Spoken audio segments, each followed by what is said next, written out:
O livro contém duas cartas de Sêneca, a primeira intitulada Sobre a brevidade da vida, endereçada a Paulino, e a segunda intitulada Sobre a firmeza do sábio, endereçada a Sereno. Sêneca, na primeira carta, trata de como a vida é breve, de como o tempo passa rápido e existem pessoas que não vivem, apenas existem, e explica essa diferença. Ele fala de como as pessoas ocupadas têm tempo para os outros, mas nunca têm tempo para si, de como pessoas medíocres se apegam à vida em sua ambição, mas doam seus dias a outros de forma generosa, e coisas assim. Já a segunda carta trata da força de um sábio, de como um sábio é atingido, mas é invulnerável, diferente do que poderia pensar Sereno, o homem a quem a carta foi endereçada, pois não é invulnerável algo que não recebe um golpe, mas aquilo que não sofre ferimento. Assim, ele decorre de como um sábio menospreza o sofrimento, as injúrias e as contumélias, e de como esses últimos para ele não existe. Nesta segunda carta, ele fala sobre Epícoro, que o endereçado lamentavelmente considera patrono de sua inércia e julga preceituar uma atitude mole e voltada aos prazeres. Esse não deve ter lido ou entendido nada de Epícoro. Sêneca critica a indulgência de Epícoro quanto ao corpo, o que é uma verdade realmente, eu acho, e mostra a sabedoria dele ao tratar da injúria e fala da diferença de pensamento quanto a isso, dos epicuristas e estoicos, pois para um é tolerável e para outro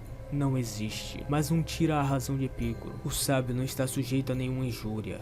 Assim, não importa quantos dados contra ele sejam arremessados, posto que nenhum pode penetrá-lo.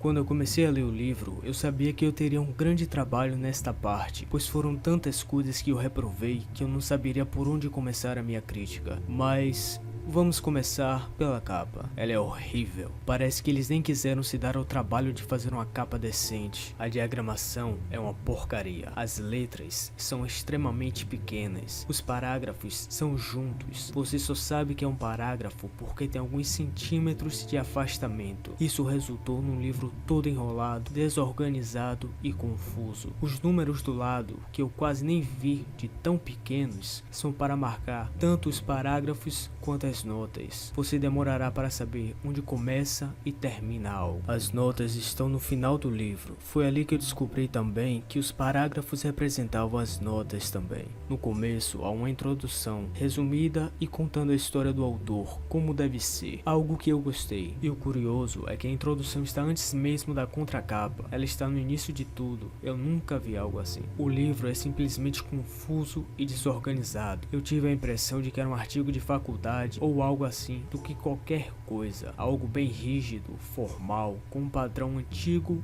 ultrapassado e ruim. O tradutor fez um bom trabalho, as notas são muito boas, mas a diagramação, a edição do livro deviam demitir quem fez isso. Isso arruinou o trabalho do tradutor, que dedicou parte de sua vida para traduzir esta obra. Eu não esperava uma porcaria dessas da Penguin, que dizem ser uma das maiores editoras do mundo e que aparentemente fez em parceria com a Companhia das Letras. Este livro merece ganhar uma nova edição, arrumada, bem trabalhada, com uma boa diagramação, uma capa bonita. Com certeza eu recomendo este livro. Penso que ele é um complemento do livro Edificar-se para a Morte. Isso Edificar-se para a Morte nos prepara para a morte, pois é preciso antes preparar-se para a morte do que para a vida. Este nos ensina a viver e a viver bem. Certamente é um livro que deve ser relido várias vezes ao longo da vida, e é isso que farei naturalmente.